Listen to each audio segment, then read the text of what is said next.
On this comedy timeline, we are finally going to the Academy. That's right, we're going to talk about the Police Academy movies. But before we do, I actually want to mention one quick thing. You may have seen me wear some cool movie t-shirts on this channel before, which they're actually made by a friend of mine who has a very, very sick dog who has some medication. It's very expensive. So if you guys wouldn't mind, if you would go to this page right here and check out his t-shirts. He even has some some Police Academy designs there for you to check out as well too. If you buy these t-shirts, they will contribute to Matilda's doggo fund and will help take care of her medication and keep her doing okay. And we really would like that. Matilda's a very sweet dog. So in the meantime, let's check out the series continuity of the timeline of the Police Academy movies and see if it makes any sense for a comedy series.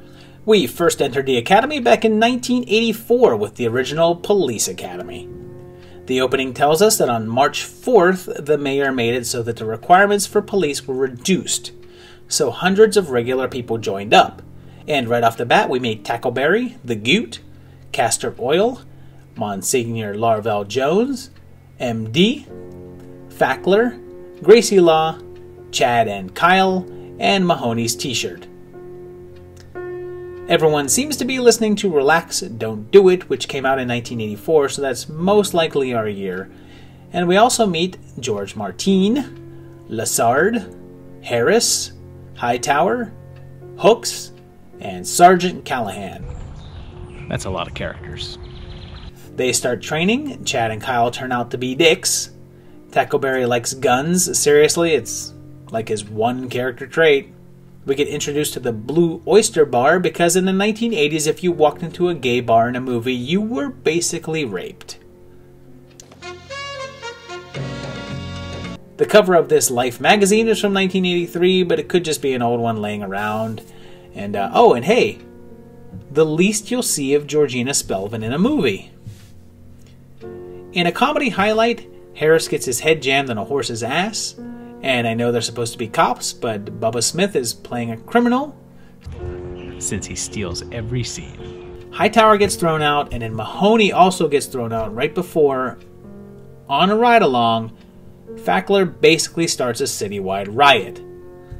It's big enough that they utilize the recruits, and everything goes berserk. And finally, Mahoney has to rescue Harris from a psycho, but is in turn rescued by Hightower. Hook gets her voice and a catchphrase, and everyone graduates. Well, the movie was a huge success, so only 1 year later, we get Police Academy 2, their first assignment, and the opening tells us that the graduates are the class of '84, so that date is confirmed for the first movie. We meet Sweet Chuck and crime lord Zed, who looks like he could make a hell of a Bigfoot movie one day, and Captain Johnny Fever, brother of our Lassard, and then we meet Mauser, our replacement Harris, and his lackey Proctor.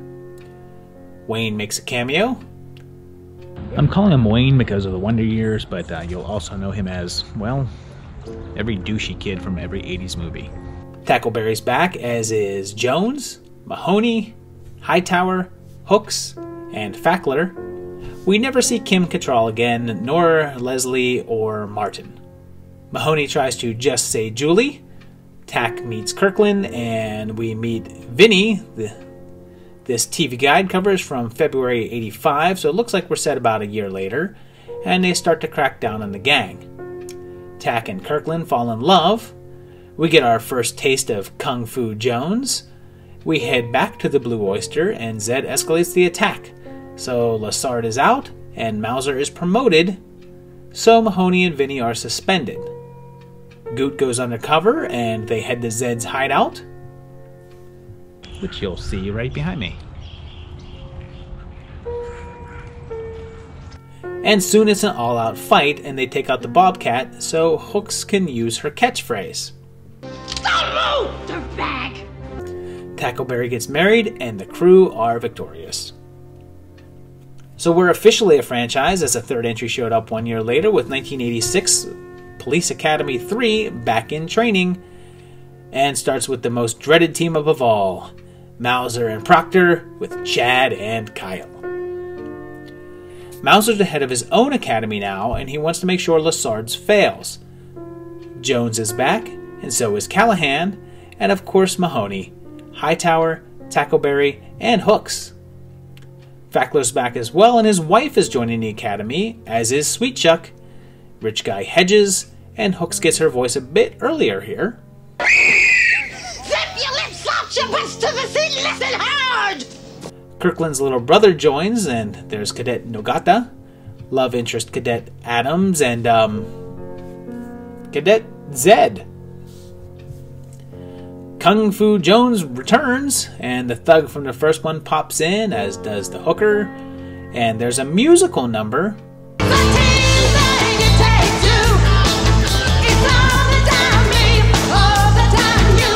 And I don't even know what's going on here, but Jones is playing the back side of a bass. And hey, one of the evaluators is Brian Oblivion. We visit the Blue Oyster Bar, and a heist at the Governor's Regatta sets up our finale, with everyone contributing to catching the crooks. And do you think Hooks will say it? Don't move, dirtbag! Of course she does. They win the evaluation, and the academy stays open, and since there's no date here, and there had to be time for Mauser to get his own academy since the last one, but not too much time, we're giving it a year or so, placing us in late 86. One more year later, we see 87's Police Academy 4, Citizens on Patrol, with Jones, Mahoney, Lassard, Sweet Chuck, Callahan, Hooks, Tack, Hightower, and Zed all back. Harris is back too, and Proctor's his lackey now, with no more mention of Mauser. They roll out a new Citizens on Patrol program, which attracts House. Kirkland and her family reappear, Ratner and Joe Dirt appear, and Chad's back, although Kyle's nowhere to be seen. It's okay, we just need Chad. The king of Videodrome is now a judge, and we meet Mrs. Feldman, and hey. Watch your leg crossing, lady. When Lassard has to take leave, Harris is put in charge, and Zed gets a love interest. Kung Fu Jones is back because they didn't think people were tired of that joke. And no surprise, Harris and Proctor end up at the Blue Oyster Bar. And then a comic book helps me out again, as this Archie comic is from November 1986, so this is either late in the year from the last one, or early 87, and then after some shenanigans, and seriously, how the hell do they not realize that this is Hightower in disguise? Things escalate when, oh no, Lester Small shows up and leads a prison break. Nogata gets involved, and everything leads to a hot air balloon race and chase, and the citizens do their part, and when Zed and Sweet Chuck are stuck in a plane alone... I said they're in the plane alone! And they eventually get all the criminals, even though Hooks doesn't say her line, and Mahoney flies away, hoping his lady friend doesn't have an ice pick on her. So when does this one take place? Again, there's no visible date except for that comic book, so let's place it in real time in 87 with 1 year between this one and the last one. And in honor of this being the final Mahoney entrance, here's all the Mahoney looks.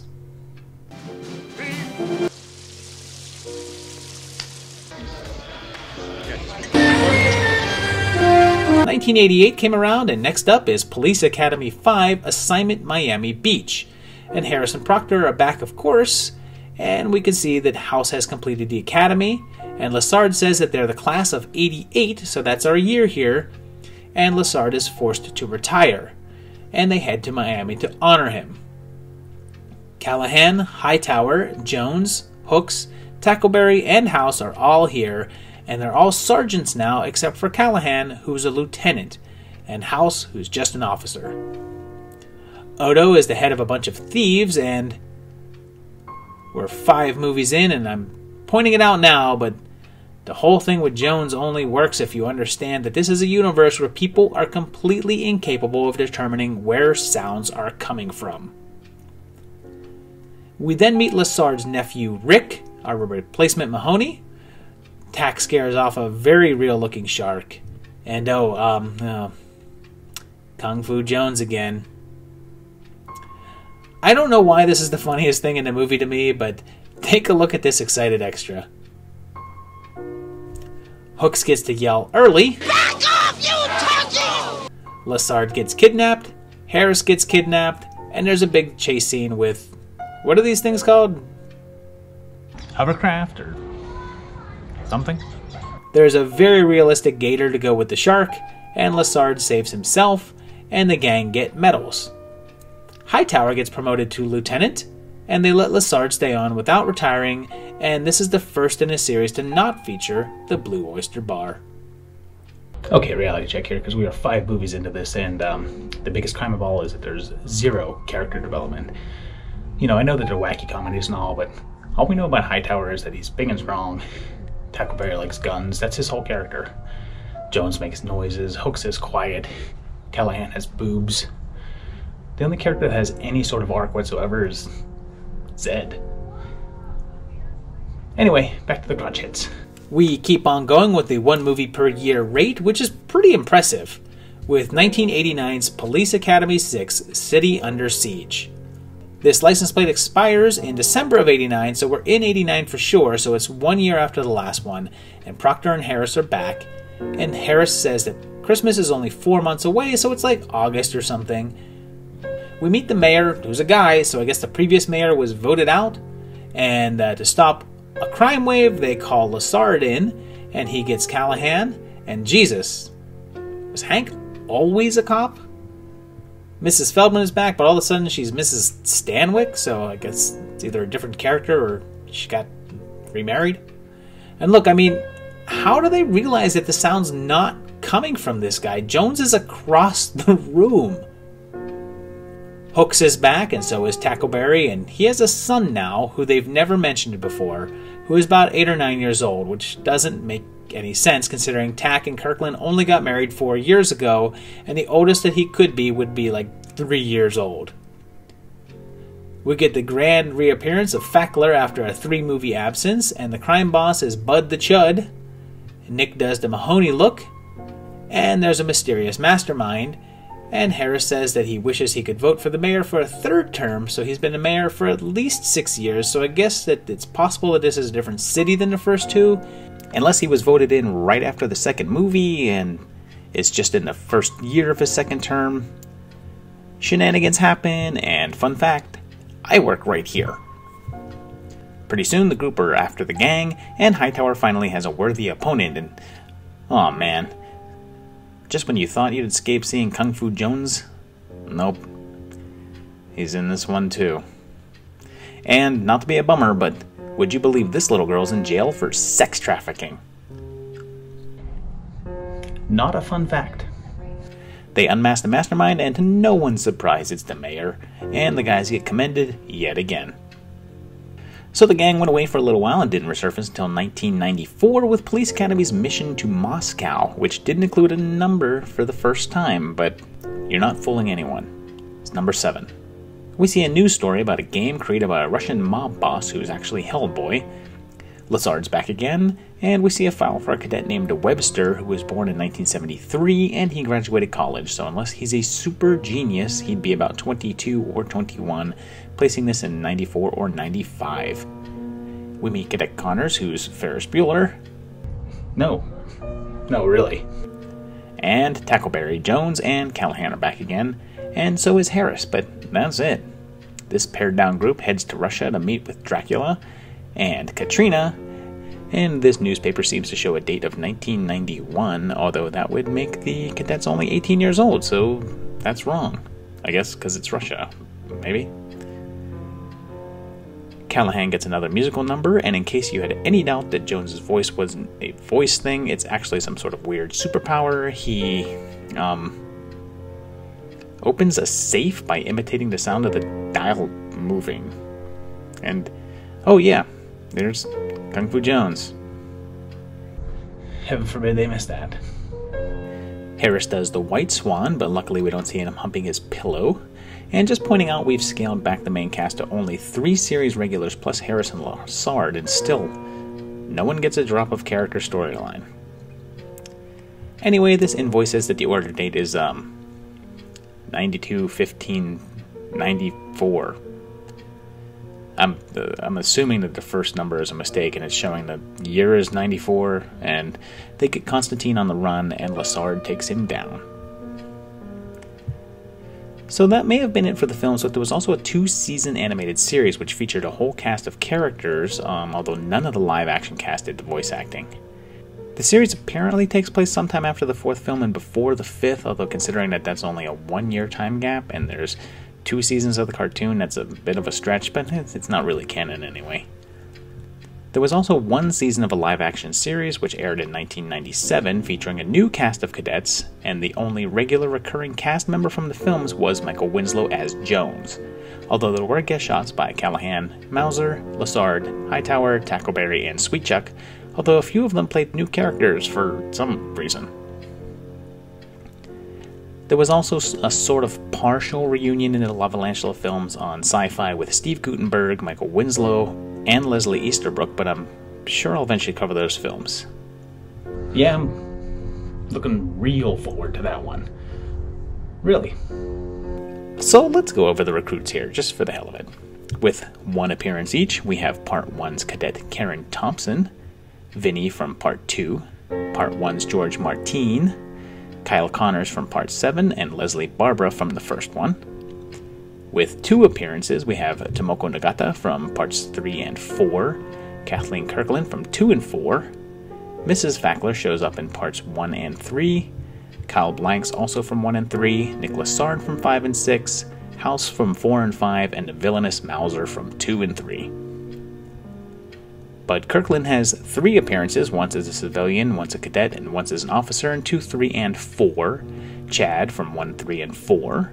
Zed from 2, 3, and 4, starting as a villain, and Sweetchuck from those same films. With 4 appearances, there's Doug Fackler from Parts 1, 2, 3, and 6, and of course Mahoney from 1 through 4. Going up to 5 entries is Proctor and Harris. Proctor from Parts 2 through 6, and Harris from 1, 4, 5, 6, and 7. In 6 films is Callahan, appearing in everything but Part 2, and Hooks and Hightower, who are only missing from Part 7. Hitting all 7 movies is Lassard, Tackleberry, and Jones gets extra credit for also being a regular cast member on the TV show as well. So there you have it, it's 7 movies. Continuity holds up pretty well for a comedy series that has no continuing storylines. There's some things that don't make sense. A lot of the jobs kind of ping-pong back and forth, like partners ping-pong back and forth. Tackleberry's kid is a big problem, but all in all it holds up pretty well, and the timeline's pretty consistent. And they're all a lot of fun. I mean, they're stupid, but they're a lot of fun. Well, that's it for this week's video. I hope you enjoyed it. Please let me know what you thought down below. Do all the standard liking and subscribing stuff. But most importantly, check out my patrons over here. These guys are awesome. They are very helpful to the channel and to me, so I thank them, and I thank you for watching. And we'll see you in another couple weeks for another great video. Thanks, guys.